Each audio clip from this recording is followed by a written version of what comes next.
Hello. So we'll be going to talk a little bit about cryptocurrencies now.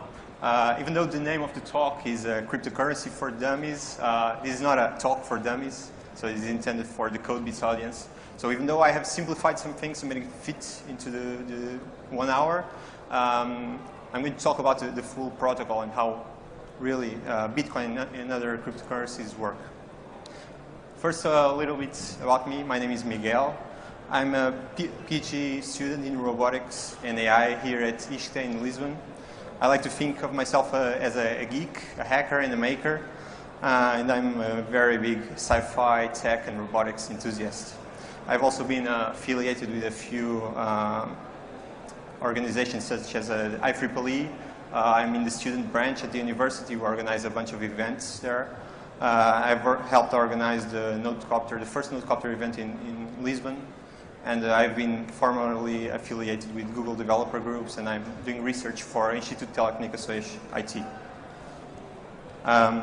Just to give you an outline of the talk, first I'm going to give a bit of context of what is this thing of cryptocurrencies, to talk about how transactions occur and what is the blockchain, then what is this mining that you hear about, mining Bitcoin and so on, then some of the problems, and recently some altcoins, alternative coins that started popping up, and I'll be giving an overview of that.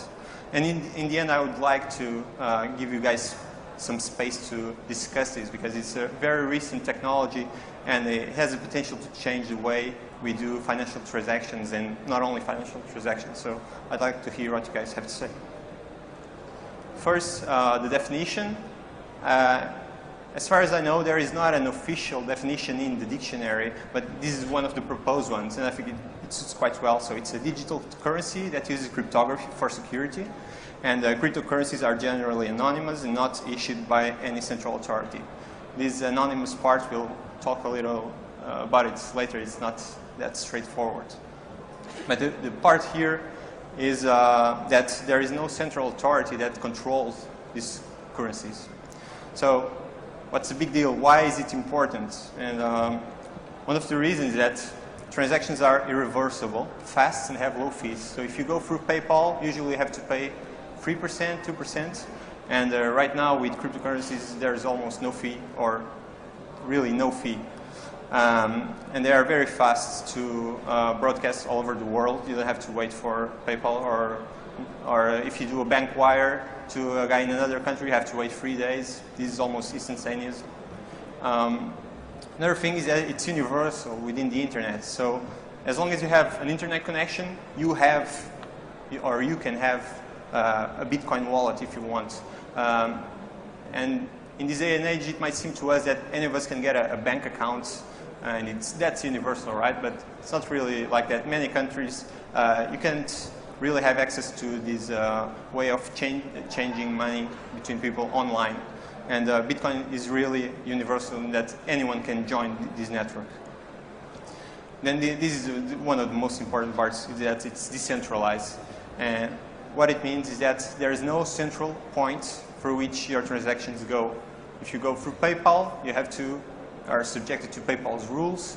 If they don't want you to send money to WikiLeaks or something like that, you cannot send. Same thing with banks, and usually banks are under the regulation of governments. They have to follow certain rules, and here you can send money to anyone and anywhere in the world. Also, this is all what I was talking about, that the supply of coins is not dictated by any single organism, and the algorithm is what decides how many coins there are, how often they are released into the wild. So this is the most common example that everyone has heard about. This is Bitcoin. Bitcoin was released in 2009 by a guy called Satoshi Nakamoto. And this guy, no one knows who he is. And it's really incredible that for years people have been trying to idealize this distributed currency system. But in 2009, this guy came up alone, published a white paper on this, and then things started rolling from there. And for you to have an idea of the impact of this currency, this is the price over the last, so it's since October 11, so 2011. You can see the price of Bitcoin was nearly $0 per Bitcoin, and it went up almost to 1,200. And this is not only a sign of the faith that there is in that Bitcoin has a use, but also that it can be used as a means to transmit value from one person to the other, because the coins really have value. Oh, I also forgot to mention that even though you might see that one coin is worth right now maybe $500, you can send less than 1 Bitcoin, and you can divide it up to 100 million.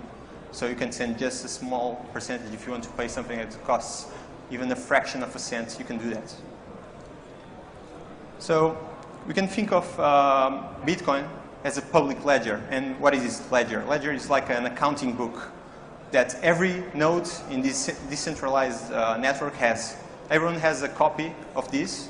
And a simple way to think about it is that it has the names of people and the amount of Bitcoins that they have. In reality, it's not that simple, but for now, you can just think that every node in the network has one of these things.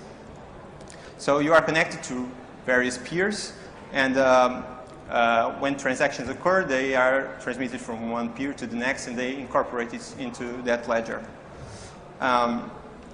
Each person can have addresses, and these are like bank addresses, or we use NIBs to transfer money from one person to the other, or in PayPal we use the email address. And here we have these addresses, and they can have between 27 and 34 alphanumeric characters, and they are generated via public key cryptography. Okay. Also, any user can generate any number of addresses that it wants to. So if you want to generate 20 or 100, you can have one transaction for each sale that you make on your website, for instance.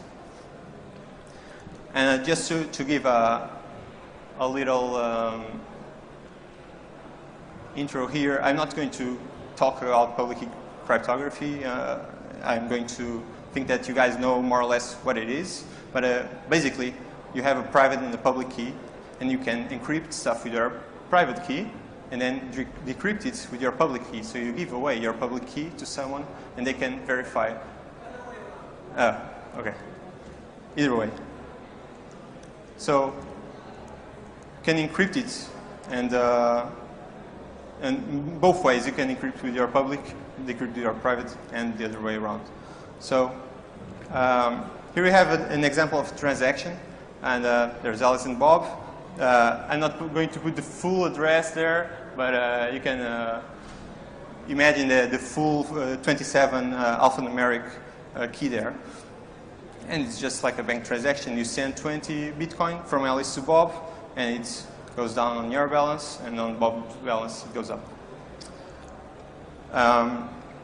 In reality, these transactions in Bitcoin, they have a digital signature to make sure that you were the one that made this transaction. So if you initiate the transaction, you have to sign it with your keys. And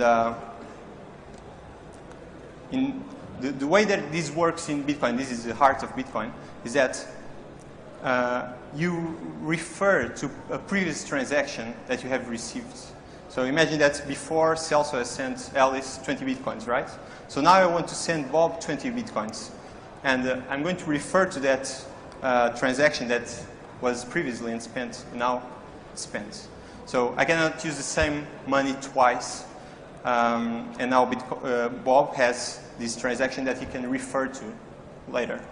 So what happens if you want to send 20 Bitcoins, but no one ever sent you just a transaction with 20? Maybe they sent you 15, and then they sent you 7. What happens?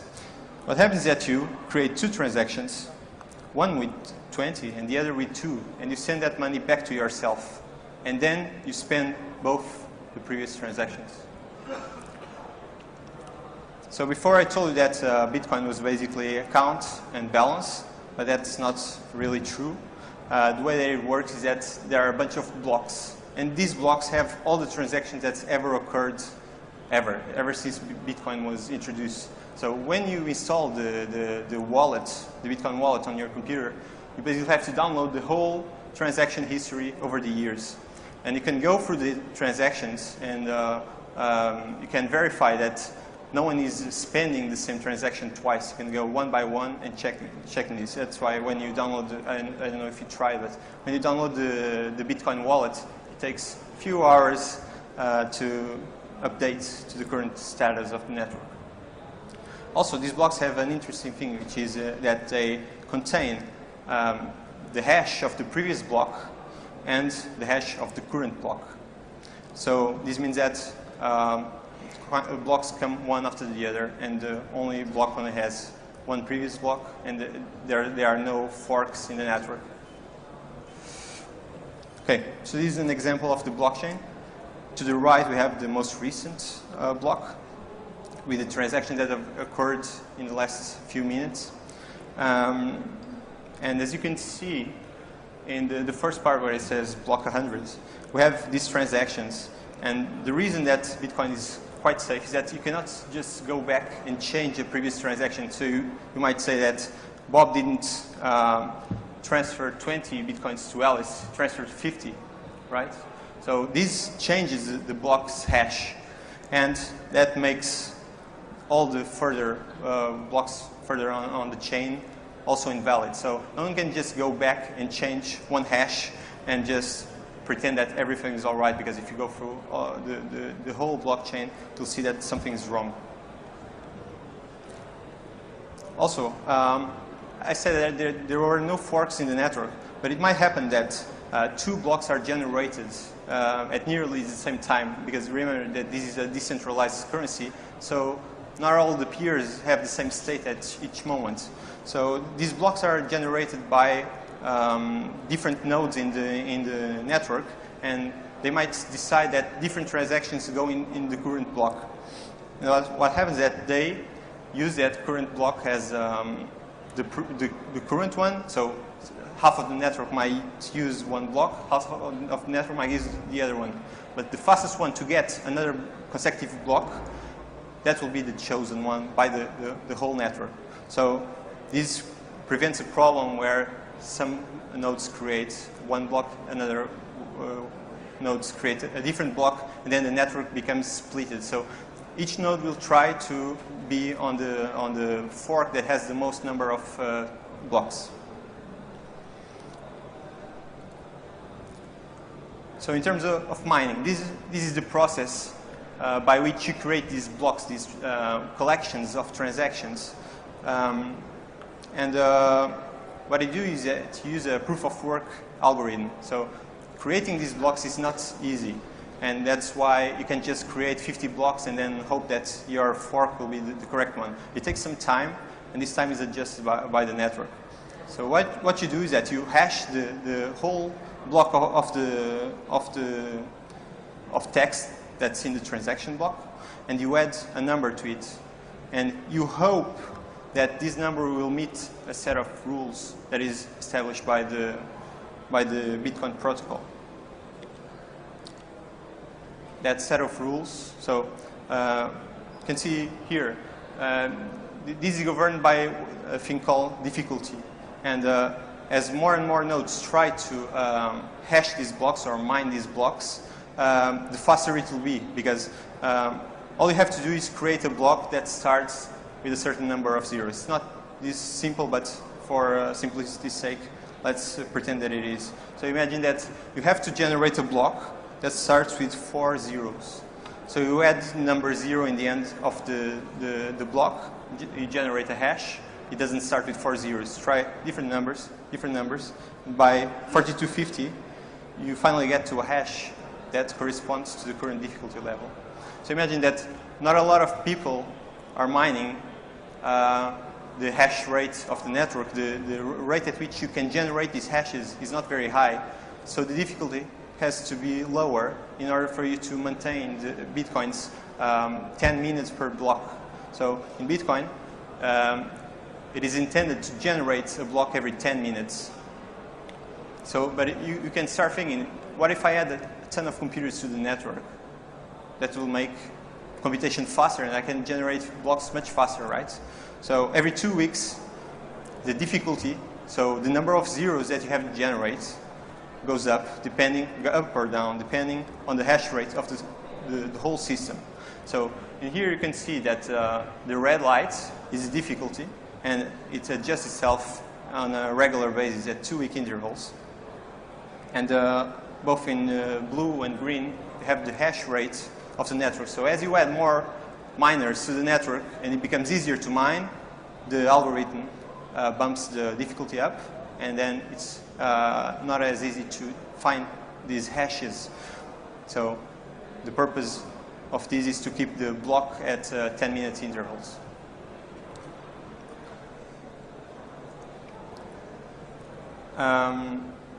So still regarding mining, this is where the money in Bitcoin comes from. So you heard that people are making tons of money mining, right? And mining is just this process of generating the hash that creates a block that can be added to the blockchain. And the miner that finds this hash is rewarded. And right now, the reward is 25 Bitcoin. But in the beginning, it was 50. So every 4 years, this reward goes down until you no longer get rewards from mining. That will happen in 2033.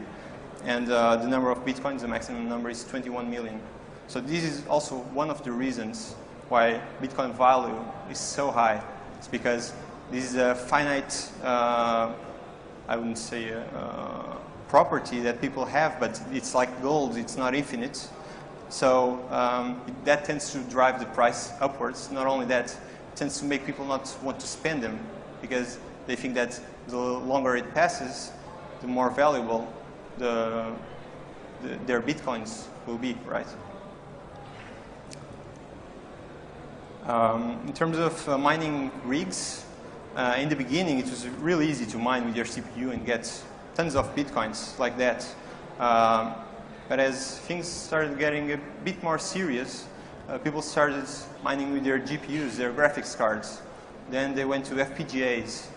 And finally, maybe not very recently, but recently, they came up with these ASICs. This is specialized hardware just to compute these hashes. It's incredibly fast.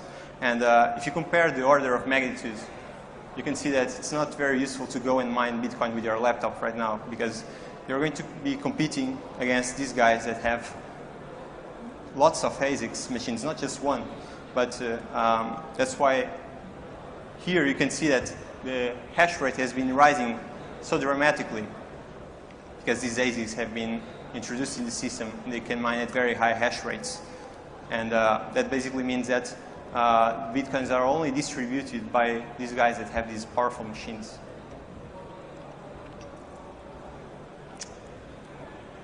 Forgot to mention about pool mining. So even if you have a single graphics card, you might want to give it a go, right? But trying to find the block on your own is not a good way. You should probably go to pool mining. And what this is basically a bunch of people that gather and mine. And if one of them gets the block reward, which right now it's pretty high, 25 Bitcoins times $500, you do the math. So what they do is that they distribute it for every member in the pool, depending on their hash rate. So if there's a guy that has a lot of hash rate, he gets most of the rewards. And usually these pools will end up taking a little bit, maybe 1% of the rewards. But nowadays, most people don't even solo mine, and most clients don't even allow that. So they're all made to use pools. And we end up with this kind of stuff. So people that got in really early and made quite a lot of money from the rise in value of Bitcoin have reinvested that money, and these are all GPUs, if I can see correctly. And they have these huge mining farms, maybe at home. They're spending thousands of dollars in electricity, and it's not really very good for the environment. So this is one of the problems that we currently have. But with the advent of ASICs, it becomes even more difficult. So some of the problems of Bitcoin. When you have your wallet, you have both your private and public keys in there. And if you lose them or someone steals them, you're out of luck. You cannot get those keys back, and that means that you have no access to your private keys. Another thing that can happen is that someone might steal your private keys, but you might not be aware of it, and they don't do anything with your Bitcoins. Afterwards, you get a big transaction from someone, and then they have the keys, and then they can transfer that money to some of their accounts. So there are many viruses that go and search your hard drive just for your wallet files and try to get your private keys. And it's a very big problem, because if you want regular people to use this, it cannot be hanging over their heads that they are going to lose everything if they catch a virus in their system, right? We don't lose all our money right now if the bank gets infected with some sort of malware, or it has a hacker goes in there, right? So that's one of the problems of this type of currencies, is that if you're out of luck, you're out of luck. While in centralized systems, there's always some security in terms of not losing everything you have. Another issue is that although it's promoted as being anonymous, it's not really anonymous, because I told you that the blockchain is just a collection of every transaction that's ever took place since the beginning of Bitcoin. And that means that anyone can go and check who sent money to whom. Although there are no names attached to the addresses, right? But if somehow you let it slip that that account is yours, someone can link a public key to your identity. They can basically see everything that you've been doing with Bitcoin. That's a real problem. And another issue that has been happening lately with some severe consequences is double spending attack. And also, it's magnified by this 51% attack, which I'm going to briefly talk about. In terms of double spending, imagine that you have a bad guy, Trudy, and he wants to pay for something that Alice is selling. So what he does is that he creates a regular Bitcoin transaction. I send 20 Bitcoins to Alice. And I'm going to reference this previous transaction that is unspent. But then I create at the same time a new transaction that also references the same previous transaction. So both these transactions, one is being sent to Alice, it's the good one, but now you're sending the money to yourself again, spending the same previous transaction. What happens is that the propagation of these messages through the network is not done in the same way, and you could be propagating this bad transaction to some nodes, and the good transaction to other nodes, including Alice's node. So Alice might see that the transaction has occurred, she has received it, but in reality, other nodes are seeing that a different transaction took place where you sent the money to yourself. And if these nodes that have the red or the malicious transaction, if these nodes are able to generate the block that contains this transaction, then the money that Alice received will never be incorporated into the blockchain. Because once you spend a previous transaction, you cannot spend it again. So further attempts of introducing the good transaction into the blockchain will be rejected by the network, because they see this money has already been spent, I'm not going to spend it again. Just a brief mention about altcoins, alternative coins. These have been showing up since 2011, and as you might be aware, Bitcoin is an open source project. Even though we don't know who the guy is that made it, the code is open source and has been being maintained by a series of developers. And in 2011, although it was not the first altcoin to show up, it was one of the most important ones, because it implemented a different type of proof of work algorithm. While Bitcoin uses SHA-256 for the hashing of the blocks, Litecoin uses a different type of algorithm. And this new type of algorithm requires a little amount of memory for every hash. And what this does is prevent these ASIC miners, these hardware miners, from hashing at a really high speed, because you need to have tons of memory to be able to do all the calculations. So this was a huge break from Bitcoin, in that the network was no longer on the mercy of ASIC miners that were getting all the reward from them. Also, a different thing is that the block time from Litecoin is only 2.5 minutes, where Bitcoins takes 10 minutes to confirm a transaction. So imagine that I send you a transaction. It will only get incorporated into the blockchain after 10 minutes. You'd have to wait for 10 minutes to be reasonably sure that the transaction was not fake, it was not malicious, right? Even though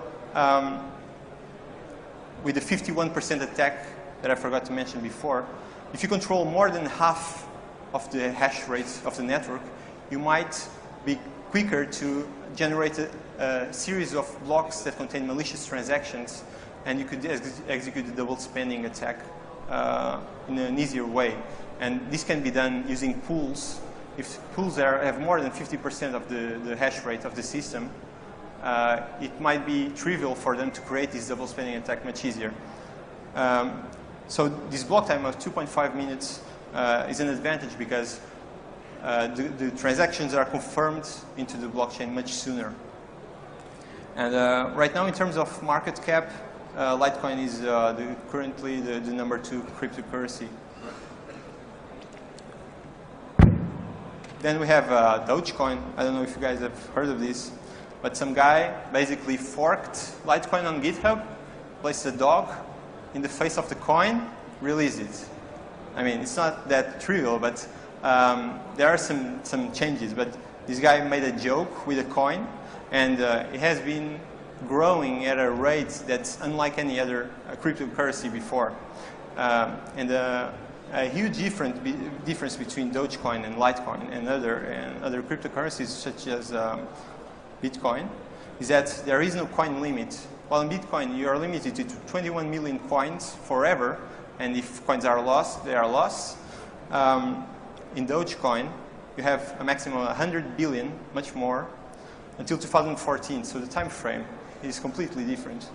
And after that there will be 5 billion Dogecoins per year.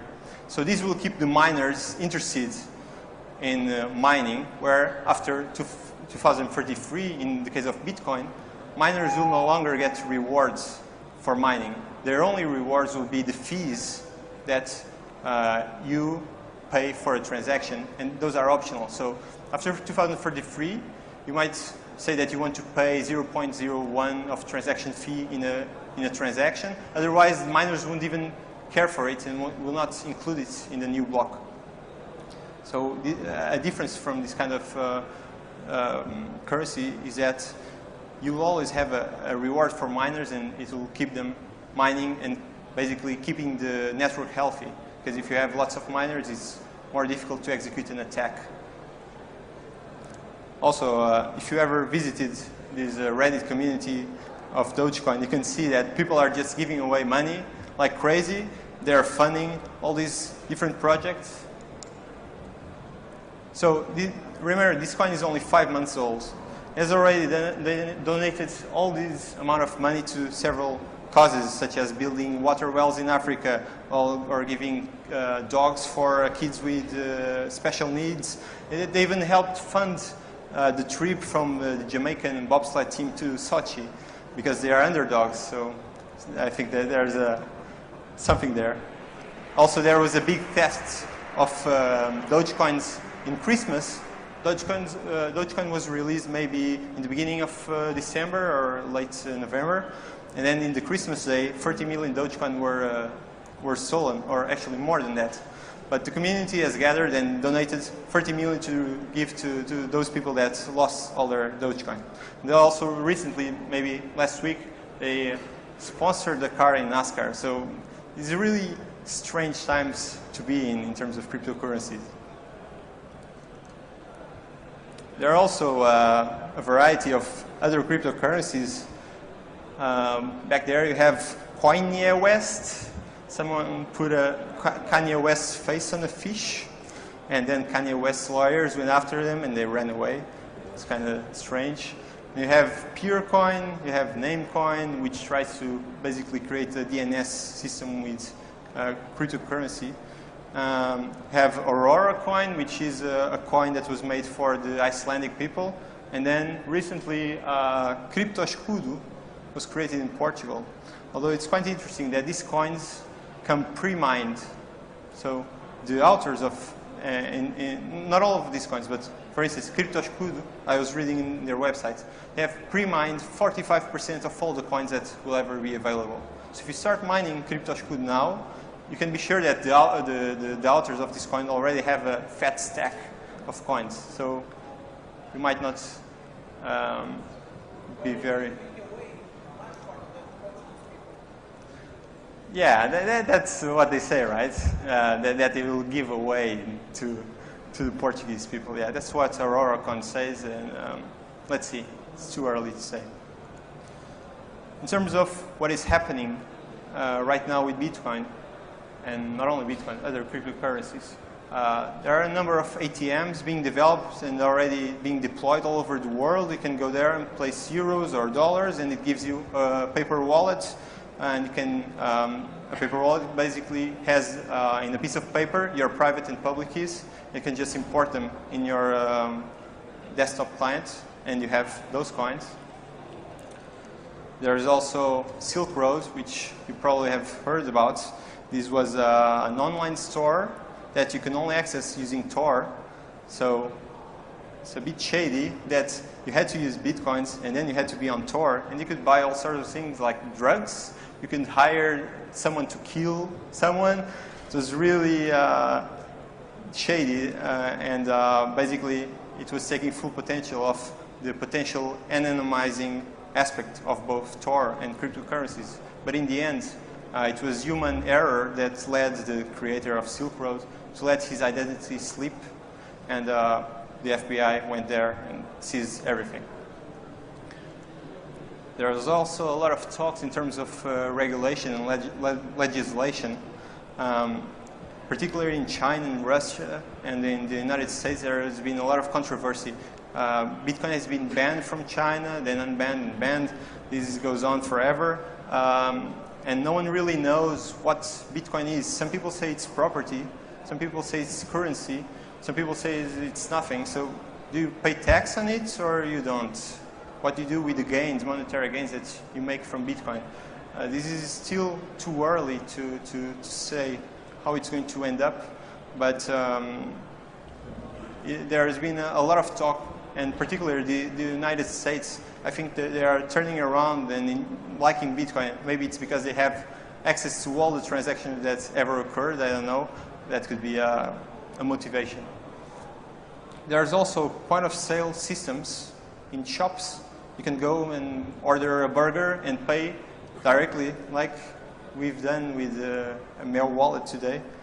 Although with Bitcoin, these 10-minute block times make it a bit awkward. You have to wait there for 10 minutes for the merchant to verify that your order has been added to the blockchain. And usually, it's a good practice to wait at least 6 blocks to make sure that no one can reverse these transactions or create a fork with more blocks than you are currently looking at. There's also these exchanges where you can go and purchase Bitcoins with dollars, or purchase Dogecoins with Bitcoins, or purchase Bitcoins with Dogecoins. You can do everything. One of the largest ones, one of the first ones, is Mt. Gox. And recently, they lost all 700,000 Bitcoins that they have, I think, which is almost $300 or $400 million. And there is no regulation on this, so these people just lost their Bitcoins. That's it. And one of the aspects that I would like to provoke here in terms of discussion that these decentralized currencies allow you to send money to anyone, but there are really no rules of what happens when something goes wrong. And Bitcoin is very advocated by libertarians that they don't want government to control what they do. They just want to use whatever they want. But then something like this happens, and what happens to your coins if there are no laws? So if Bitcoin is nothing in the eyes of the law, what happens to these?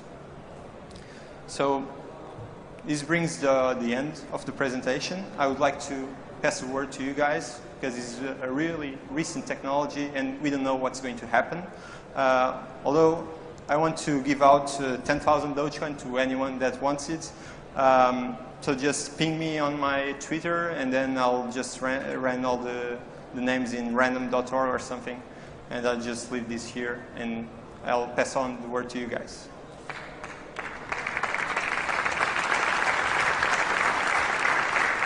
And here is a paper wallet with 10,000 Dogecoin if you guys want it.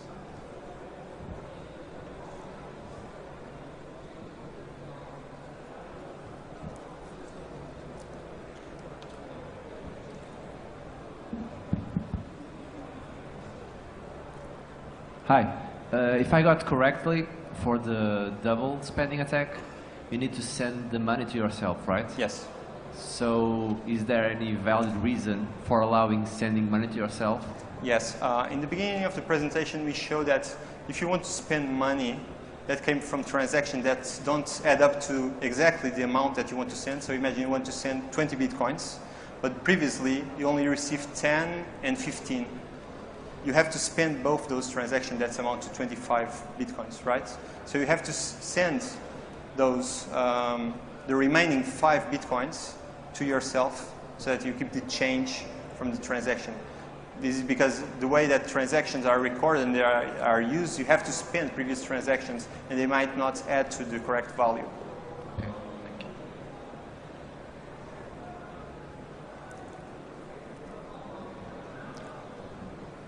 you. So you said that one of the devices used to mine Bitcoins are GPUs. Yes. And as far as I know, the GPUs used are exclusively AMD GPUs. Is there any specific reason why NVIDIA GPUs are not used? The way that the architecture of AMD GPUs is done allows this hashing process to occur much faster than in NVIDIA's architecture. I don't know the exact details, but I can tell you that nowadays people are spending a lot of money just buying AMD GPUs because the hash rates are much faster.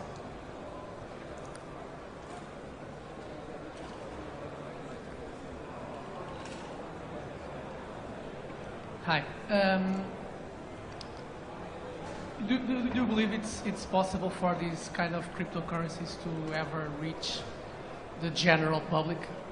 I'll just say one thing with this, which is tangible currencies have evolved along the years and the centuries as something that people understand because they see trades, then they see paper money or coins shifting hands, and then they see their money being saved in the bank, although behind the bank there's the whole strange system, but they feel that their money is there and their money is moving and they know where it is.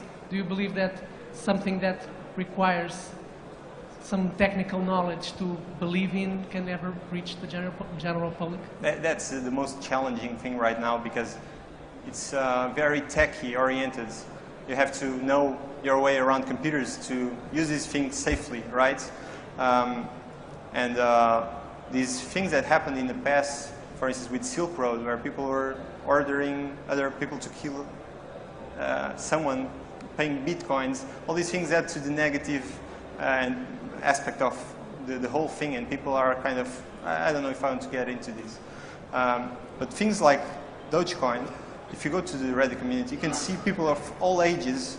I've seen people there with 80 years getting into cryptocurrencies just because there's a dog and it's friendly.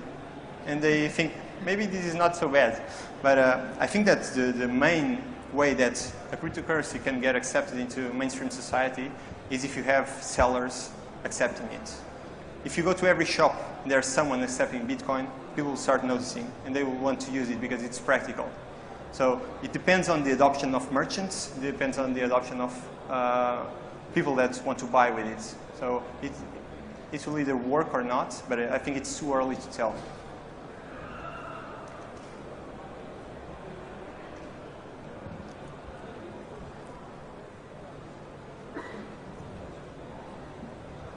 Hi, Miguel. Where do you think the value of Bitcoin comes from? I've heard that it comes from the electric current spent when mining. Other people saying that it is a bubble. What's your opinion? It's a mix of those. So the thing is that Bitcoins are being produced at a much slower pace than people that want to get into the system. If you want to get some Bitcoins, right now the value is very high because a lot of people want to get in, right? So it's a traditional market demand and offer. And although there is something to it about the cost of mining, although in the first few years people were just spending money in mining and electricity, they weren't getting any return. The value was almost zero just because they found it cool, right? And somehow their risk also brings value to the coin. I think that mostly the fact that people want to get in on this because it could be the next big thing and that it has a limited supply, they want to get in now because they think it might go even higher. It drives the price a lot. And it's one of the most volatile things in finance right now. It's cryptocurrencies. The price goes up and down, can drop 20% in one day, then go up 50% in one day. It's crazy. But we'll have to see. It will stable out. And although we might be in a bubble right now, I think that the true value will show itself over the years as more merchants adopt it. But I think that right now the value might be a little inflated.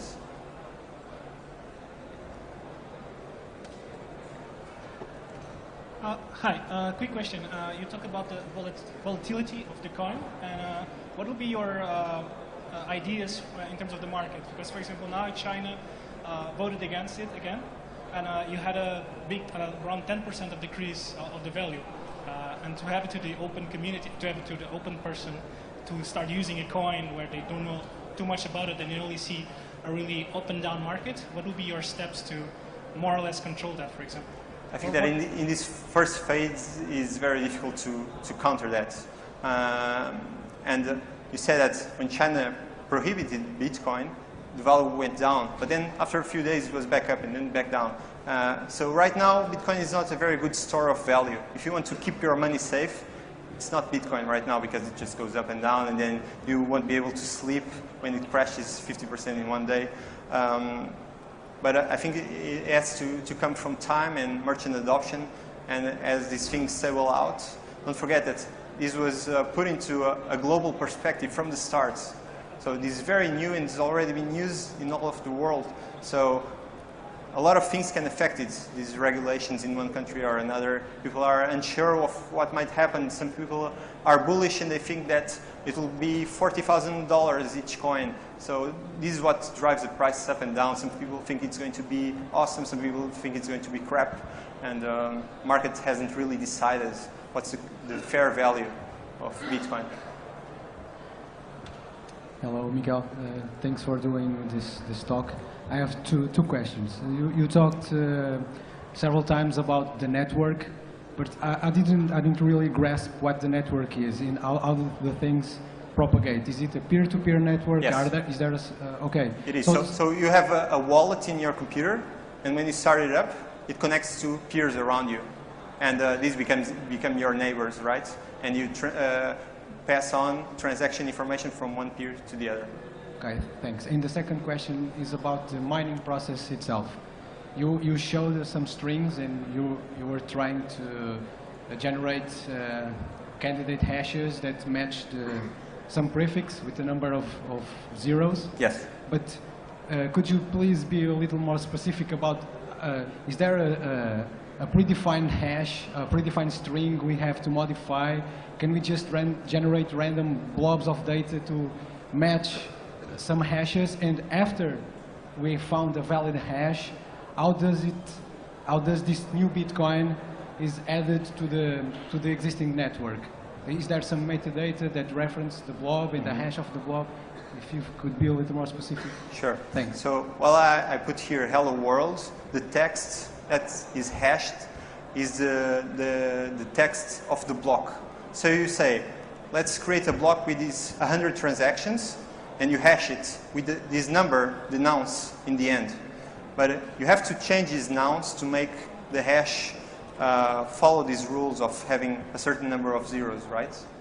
So you can just generate blobs of data that are the nonce. I'm not sure if it is only an integer number, or if it can be anything. But this thing that you attach onto the end is just so that you generate different hashes, and one of them will luckily be the one that starts with more zeros. When you have found that, you start dispersing it to your neighbors, and they will accept that as the block because it fits the rules, right? So they can hash easily the block. So you say, I found the nonce for this block, and the nonce is 4250.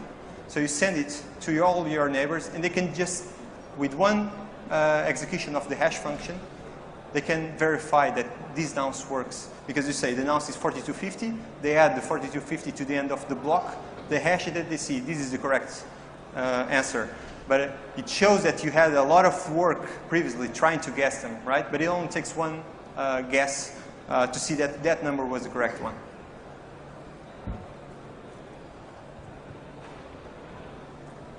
And regarding the previous question, hi. And if two people find the same thing? Yes.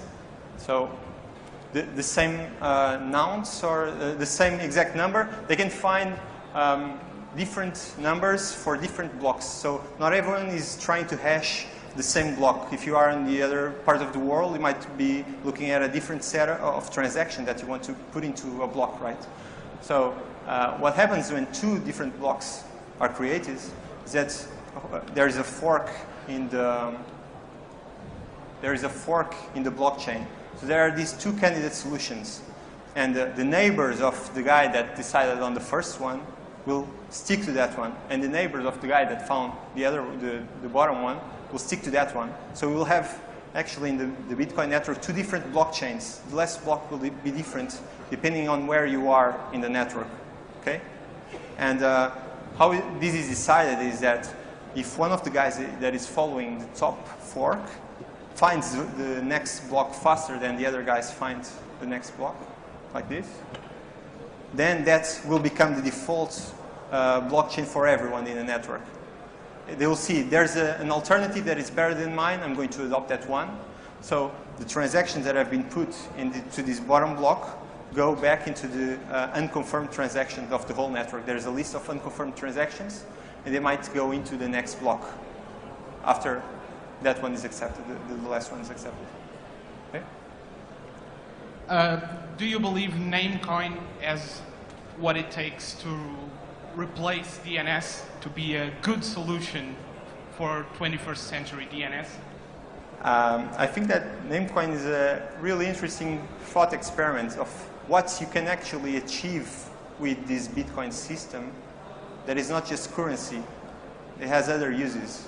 And I think that as a first prototype of what can be done with the blockchain technology and basically decentralizing this ledger, I think it's a very interesting thing. I'm not sure that it will disrupt DNS because it's been used for so long that it's difficult to do this. You can look at IPv6, and the adoption is not that easy to go from IPv4 to IPv6, although we're getting there. But this shows that the Bitcoin protocol can be used to more than just transactions of money. It can be used for microtransactions automatically between several computers. They can decide different things, bidding, and I think that is possibly going to be the most interesting part that comes out of Bitcoin, not just transferring money, but these other uses that this distributed ledger can have. So if you have a history of all the transactions of a different thing that's not money online, and it can be used reliably, that can be very interesting.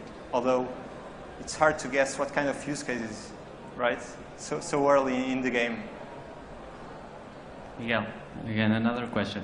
What about the average propagation time of a hashed block across the whole network? Couldn't it be exploited too? Yes, actually, that's what is exploited by this double spending attack. Let me put it here.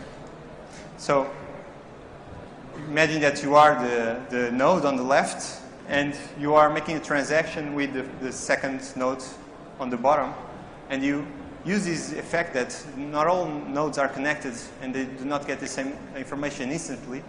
So you transmit ambiguous messages to each part of the network. And if you happen to have more than 50% of the hash rate, you can be pretty sure that your block with the fake data is going to be hashed first. So this matter of not having an instantaneous connection with all the other nodes in the network is a bit of a problem. And that's why people try not to give more than half of the hash rate to a single entity or pool in order to prevent this. Yeah, but that is kind of luck, isn't it? Yes, it's a bit of luck. Yeah. And that's why people recommend that you wait at least for 6 blocks after the one where your transaction has occurred, right?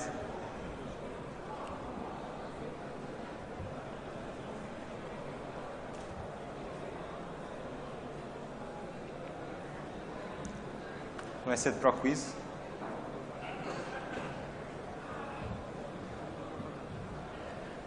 What's the state of the art on the convergence time problem?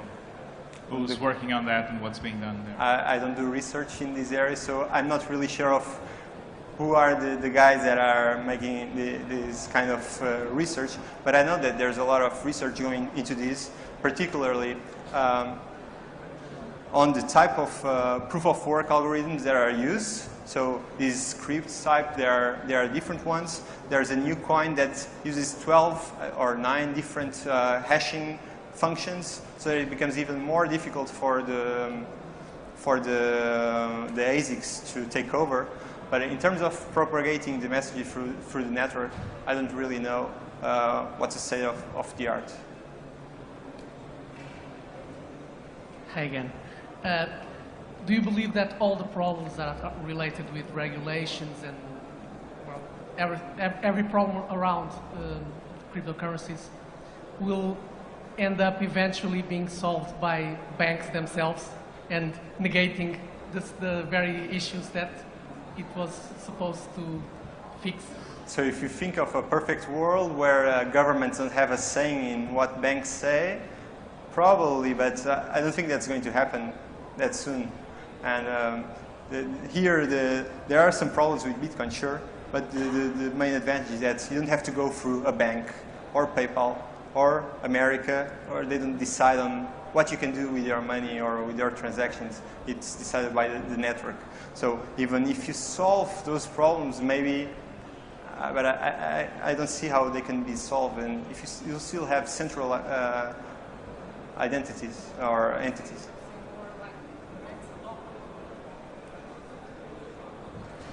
I'm talking about banks adopting cryptocurrencies for themselves and actually turning cryptocurrencies into the new standard. No, the libertarians that say, well, we don't want banks. Then banks adopt cryptocurrencies, and we end up in the exact same I think that there are some, even if banks adopt cryptocurrencies, they will not be able to control them. Even if they say, this is our coin, you have to use our coin, it's still being regulated by the whole network and the algorithm. But in terms of the banks creating or adopting cryptocurrencies, I think that there are some problems with cryptocurrency that bank would not like to have. So the ledger, the history of transactions being public, that's something that banks do not want. They want to keep transactions private because they respect your privacy, right, unless you're the NSA. So they don't want every client to know what the other clients are doing. And there's a different thing, which is you have to associate your identity with your bank account, right? If I know that you have that account, I can know every transaction that you've made because the ledger is public. So the fact that you don't have to say, this is me, I'm using Bitcoin, you can just say, I'm using Bitcoin, I'm an anonymous person. That cannot be done with regular banks. You have to say, this is me, this is my address, this is my phone number. And that would eventually remove all anonymity from the protocol.